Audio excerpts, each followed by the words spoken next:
还记得4年前曾轰动一时的舞蹈老师割喉案吗？一名22岁的花季少女，一位坐拥40万某音粉丝的美丽舞蹈老师，就那样无助地惨死于刀下，而杀人者竟是她曾经最信任和最亲密的人。陈巧枫，一个已经被人们渐渐淡忘的名字，也曾那样炙热地盛开过。1996年，陈巧枫出生在浙江慈溪，从小她便像小公主一般地过上了锦衣玉食的富足生活，集父母与哥嫂的宠爱于一身。在这样温暖的家庭环境下长大的巧枫，也自然而然地形成了温良谦逊的性格。从小到大，她都是个人见人爱的乖巧小女孩。她很喜欢小孩子，所以读书时期便选择了幼教专业。毕业后也如愿进入了慈溪市的一所机关幼儿园工作。任教之余，巧枫还一直在坚持学习自己最大的兴趣——舞蹈。她经常把自己泡在舞蹈教室里苦练，也正是这份坚持和热爱，让巧枫慢慢地找到了自己新的方向。幼儿园工作2年后，巧枫在2017年决定辞职转行，成为了一名全职的舞蹈老师。而父母对于巧枫的选择，一直以来都是非常支持的。为了女儿上班方便，父母还专门在巧枫工作单位附近为其买了一所小房子，还给巧枫买了辆代步车。然而就在一切都朝着越来越好的方向发展时，家里突然发生了一个重大转变，巧枫恋爱了。都说男大当婚，女大当嫁，巧枫恋爱也属正常，只要这个男人能对她好，人品好，就是父母最大的心愿了。可事实上呢，巧枫的男朋友叫做吴义栋，据说两人是在职高上学时认识的。那时巧枫学幼教，吴义栋学烹饪。面对有着众多追求者、漂亮又温柔的巧枫，吴义栋也不免心动沦陷，遂立即发起了猛烈攻势，凭借着自己的甜言蜜语和软磨硬泡，终于夺得了巧枫的欢心。虽然吴义栋家境普通，毕业后也一直没有找到稳定的工作，但巧枫图的就是他对自己好，所以一直坚定地陪在他的身边。可自古真情总是被辜负，巧枫的善解人意和一片真心并没有得到吴义栋同等的回报，反而在两人相处的过程中，巧枫慢慢发现了吴义栋似乎还有一些偏激和暴力倾向。比如2018年2月那一天，两人因为一点小事吵了架，在巧枫开车上班的路上，吴义栋竟然突然从路边窜出来拦车，还抢走了他的手机。那次，巧枫最后是借路人的手机打电话给哥哥求助的。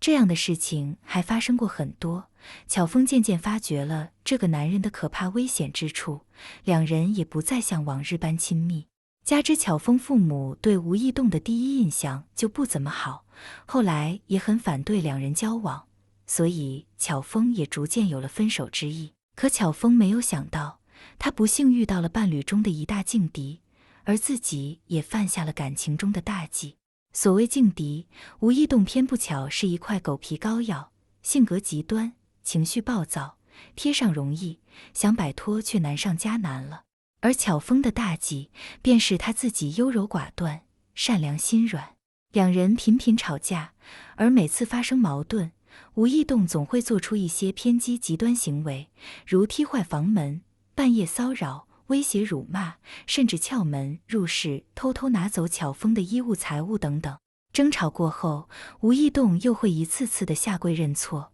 口口声声自己很爱巧枫，离不开巧枫，求他原谅。甚至有一次，吴义栋还专门买来了一只小狗赔罪讨好巧枫，而巧枫也一次次的心软选择了原谅。殊不知，这也是在一步步将自己逼向死亡。事件的催化剂，成为网红。说起巧枫能在某音拥有那么多的粉丝，实属巧合。那是在又一次两人争吵和好后，吴义栋带巧枫去杭州游玩，在游船上，喜爱舞蹈的巧枫即兴地跳起了一段，而这段舞蹈正好被吴义栋用手机拍摄了下来，并上传到了短视频平台。没想到一瞬间便收获了大量的点赞和关注，短时间内便拥有了40W加的粉丝，使巧枫小火了一把。而这似乎让吴义栋看到了商机。他让巧峰继续拍视频保持热度，没过多久便真的有广告找上门，吴义栋欣喜若狂。可巧峰却有些排斥，他不想用这种方式去博眼球赚钱。可吴义栋已然把巧峰当成了赚钱工具，怎肯轻易放过？两人又因此事发生了很多冲突，而矛盾彻底爆发在那一次。2018年6月底，为了躲避吴义栋的骚扰，也为了自身安全考虑，巧峰搬离了市区的房子，回到老家居住。父母随后也迅速地将房子低价卖掉。因为实在受不了吴义栋，巧峰这次决定一定要和他分手。提出分手后，巧峰便删除拉黑了吴义栋所有的联系方式，并换掉了手机号。可谁知吴义栋根本不死心，换着号的打电话给巧峰，甚至进行威胁，称巧峰若是不出现，他就要虐死两人共同抚养的那只小狗。巧峰自然不忍看他伤害小狗，所以决定和他见面，顺便带回小狗。而吴义栋不仅不答应分手，甚至还经常跟踪巧峰。有一次，巧峰正和一位异性朋友在公园散步谈心，吴义栋突然手持一把尖刀冲了出来，吓坏了的巧峰赶忙报警，这才得以解脱。此后，巧峰的父母担心女儿的安危，所以便每天都接送她上下班，尽量不让她落单。可即便这样的保护，也终究无法做到24小时陪在身边。直到那一天，2018年8月1日，悲剧还是发生了。那天一早，吴义栋便发短信约巧峰见面，但巧峰没有回复。到了下午4点多，吴义栋突然发疯似的发来大量的辱骂威胁短信，称你完了，你彻底把我惹毛了，你去死好了。下午5点半左右，巧峰给妈妈发信息说下了班要和朋友一起去看电影，就不用来接自己了。妈妈还嘱咐道一定要注意安全，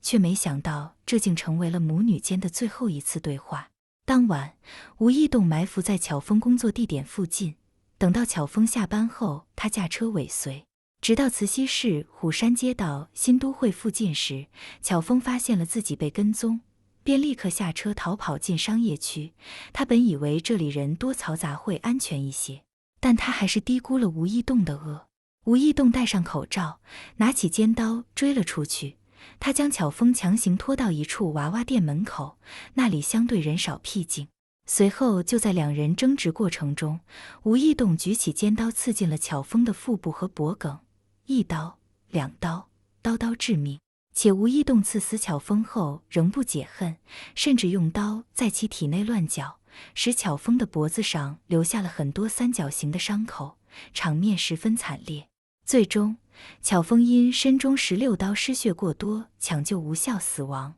当晚9点半，吴义栋来到警察局自首，一段孽缘就此终于结束，却是以一个年轻女孩的生命作为代价。回看巧峰的这段感情悲剧，遇人不淑确实不幸，但心软寡断也同样致命。要时刻谨记，在感情中，如果遇到情绪不稳定、性格极端、暴躁易怒的另一半，及时止损，迅速抽身。你要明白，容忍无法感化，妥协更不是救赎，反而只会让自己越陷越深，让对方变本加厉。之前曾在网上看到过一位姐妹分享自己逃离暴力渣男的亲身经历，希望能给大家带来些许参考和启发。这位当事人简称 A， 在一次和男友爬山的途中，因一点小事发生争吵，男友竟然想要当着众多人的面扇自己巴掌。A 立刻意识到了男友可能有暴力倾向，但她当下没有哭喊吵闹，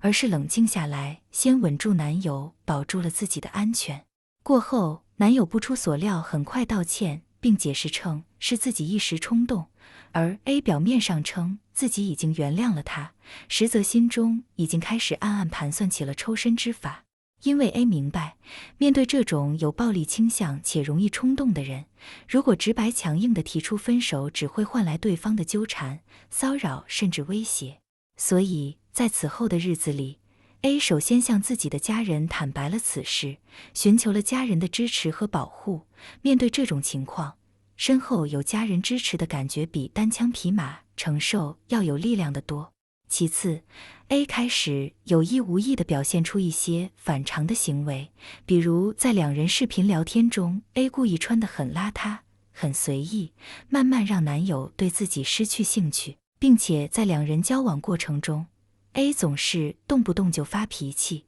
无理取闹，慢慢把自己塑造成了一个脾气差、不讲理、蛮横讨厌的人。不过这也正是 A 的计划所在，她的目的就是要反客为主，让男友慢慢厌倦自己，最后主动提出分手。不出所料，男友果然慢慢对 A 没有那么热情了，最终在又一次争吵后试探性地提出了分手。A 顺势一口答应。分手初期，男友并没有完全死心，还会时不时地来 A 家门口徘徊蹲点，但 A 每次出行都有家人、朋友相伴，所以男友也就没有了可乘之机。最终 A 终于成功摆脱暴力男，顺利脱身。不管这故事真假与否，都希望你能明白，首先，当你遇到暴力极端男，先冷静下来，保证自己的安全才是第一要义。其次，尽可能的寻求更多帮助，